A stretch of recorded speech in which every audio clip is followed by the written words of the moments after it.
साजिदा काज़मी साहिबा तशरीफ़ लाएंगी।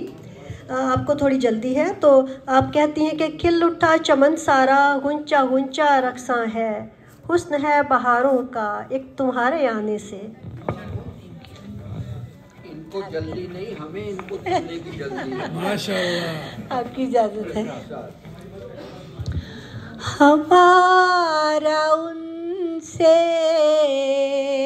मिजाज मिलता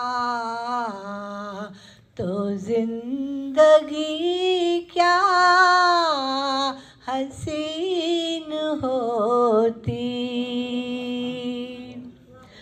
खिज़ा की रुत में चमन महकता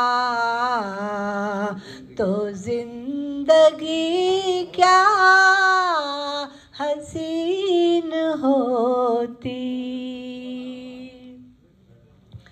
जो आतिशी कासनी गुलाबी हमारे आंगन में फूल खिलते,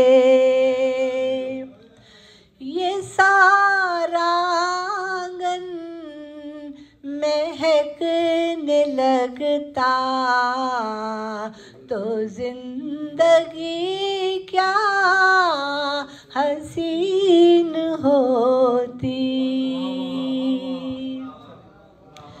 इधर खटाए जो घिर के आती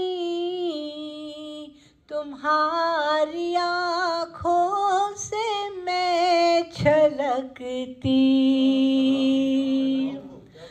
ना उम्र भर ये नशा उतरता तो जिंदगी क्या हसीन होती। गज़ाल आँखें किताब चेहरा हया से पलके झुकी झुकी सी, जो सर से आंचल जरा ढलकता तो जिंदगी क्या हसीन होती। ये शोला इश्क जल उठा यूं के उम्र भर हम बुझा न पाए। तुम्हारे दिल में भी काश जलता